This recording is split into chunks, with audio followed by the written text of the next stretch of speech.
De volta ao programa Mulher.com, já estou aqui com o meu material de estudo, turminha, e o nosso convidado também, mais uma vez, naquele momento de catequese, Frei Rinaldo Estecanella conosco. Tudo bom, Frei? Boa tarde, Tati. Prazer Boa tê-lo aqui mais uma vez. Boa tarde, turminha. Deus abençoe você, viu? Prazer entrar na sua casa. Deus abençoe, Amém. Tati. Bom estar aqui. Ô, Frei, você sabe que tem muita gente elogiando, e eu particularmente também estou gostando bastante, porque é um aprendizado, né? E cada vez que eu paro ali no computador para pesquisar, para ler, cada momento que a gente abre a Bíblia também para ver ali algumas referências, é interessante como a gente vai abrindo, né? Vai expandindo essa questão do conhecimento da própria fé, né? Todo mundo que nos acompanha tem a sua fé, mas como é importante a gente amadurecer e compreender melhor essa fé que todas nós temos. Já participamos aqui com o Frei Rinaldo falando um pouquinho sobre essa questão de anjos, céu, inferno. A gente falou também um pouquinho sobre a questão dos santos e sobre isso que a gente quer dar agora uma sequência, uma continuidade. Quando a gente fala em santos, turminha, a gente fala sobre a intercessão dos santos, inclusive é o tema da nossa próxima entrevista.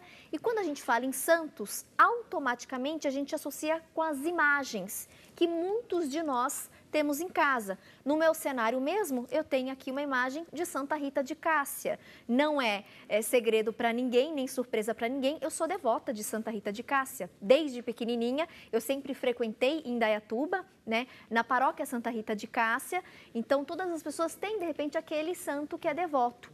E existe também uma certa polêmica, entre aspas, de que católico acaba de repente, fazendo aquele culto exagerado das imagens, venerando aquelas imagens. Então, a gente vai entender melhor essa relação, né, que a gente tem com os santos e com as imagens. Afinal de contas, Frei, o que são essas imagens e o que representa essas imagens para a Igreja Católica?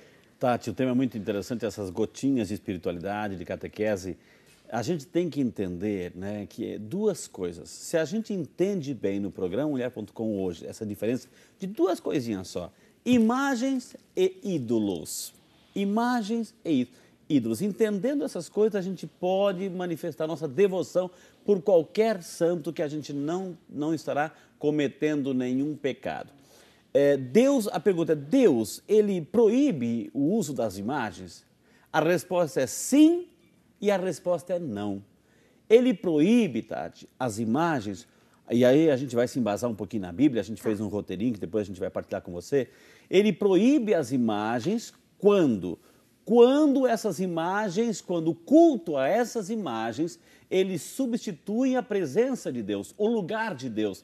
Por exemplo, lá em Êxodo capítulo 20, de 4 a 5, a gente lê assim, ó, não farás para ti imagem de escultura, nem semelhança alguma do que há em cima nos céus, nem embaixo da terra, nem nas águas debaixo da terra, não as adorarás, nem lhes darás culto, porque eu sou o Senhor, o teu Deus, sou um Deus zeloso.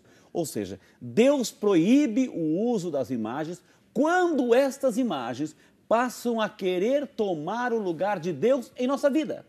Aí já não é mais imagem, aí já vira um outro conceito, idolatria. E Deus abomina a idolatria. E o que é? Colocar um ídolo no lugar de Deus. Começar a adorar aquele ídolo, aquela estátua, aquela imagem, aquele cantor, aquele não sei o que lá. Substituir a presença de Deus, que deve ser o único em nossas vidas, quando a gente coloca um ídolo. Isso é a idolatria. Deus condena, a Bíblia condena. Agora, o uso de imagens, Deus aprova. Deus aprova, porque a imagem é uma representação, Tati. Aqui no teu cenário, aqui no Mulher.com, cheio de quadros, de fotos bonitas aqui, representam a natureza. Imagina uma foto da tua família, uma foto de um amigo, uma foto de uma página bíblica. Quando eu pego lá a anunciação do anjo que vem a Maria e anuncia, quando eu vejo a Santa Ceia, ou seja, eu não estou adorando aquela imagem. É uma representação de algo que aconteceu. Eu vou ser idólatra quando eu passo a adorar aquilo no lugar de Deus. Aí sim. Agora, o próprio Deus, ele permite, se você me permite, Tati, lá no livro de Êxodo, Deus, capítulo 25, versículo de 18 a 22. Êxodo 25, de 18 a 22. Farás, eu te peço, Moisés, faça 2 querubins de ouro de ouro batido com as asas e coloque sobre a Arca da Aliança. Tem um texto bonito que fala da Arca da Aliança. O que é a Arca da Aliança? É onde está a Torá, os mandamentos de Deus. E aí, Deus pede para fazer uma arca. E Deus pede para fazer em cima dessa arca 2 imagens de 2 querubins. Já falamos aqui, os querubins, as escalas dos anjos, enfim.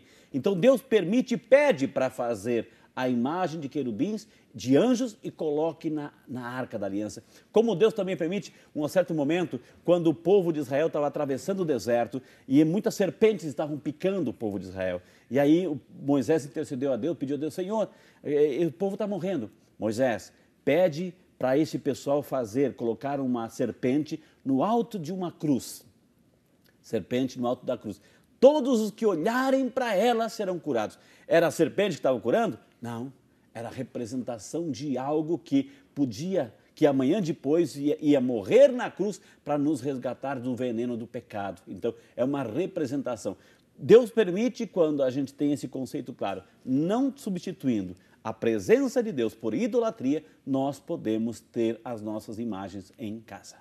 Frei, além das imagens dos santos, que é muito comum os católicos terem em casa, inclusive alguns fazem até um altarzinho, né? O oratório. O oratório. A própria imagem de Jesus na cruz. Como é que a gente deve interpretar isso? Que é justamente isso que eu estava falando lá do Moisés, lá na Terra Prometida, passando pelo deserto, as serpentes, enfim. E Deus pediu para Moisés colocar uma cruz.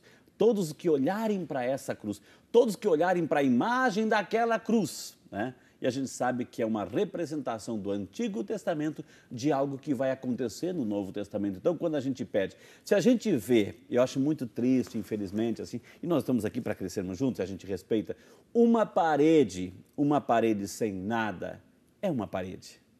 Quando eu coloco na parede um quadro, um crucifixo, e aí eu recebo visita na minha casa, ou na sala, enfim, ou no quarto, enfim, eu olho para aquele crucifixo, tá?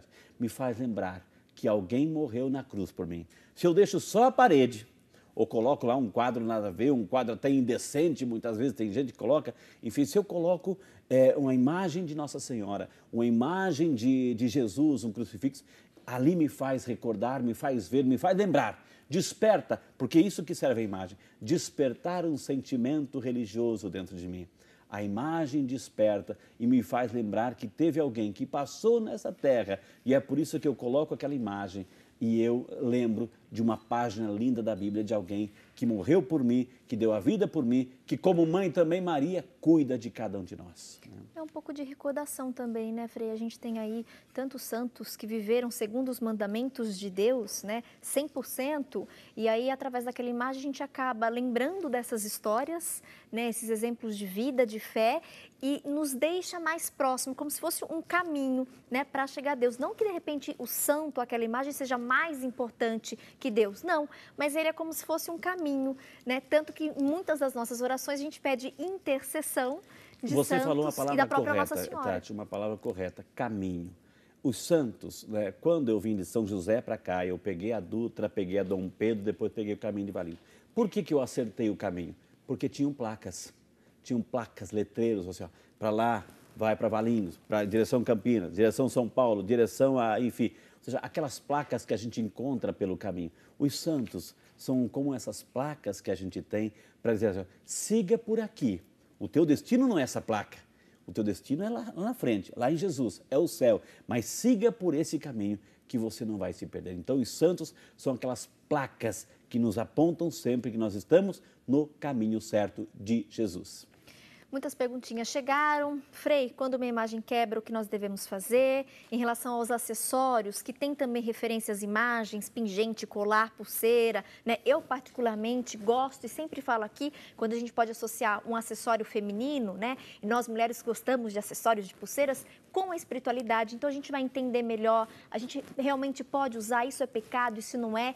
E tem muita gente perguntando também, principalmente aquelas pessoas que fazem em casa um oratório, né? Um altar para colocar as imagens dos santos, as pessoas muitas vezes oferecem flor, né, tem alguns hábitos e elas querem saber se isso é correto, se isso pode ser feito. No próximo bloco nós vamos falar sobre essas atitudes corriqueiras que nós temos, se a gente pode de fato ter E você de casa, aproveita para mandar a sua pergunta, a sua dúvida sobre santo, sobre imagem. Participe pelas redes sociais ou ligue agora no intervalo, fala com as meninas do call center e na próxima participação a gente, quem sabe, não vai esclarecer a sua dúvida.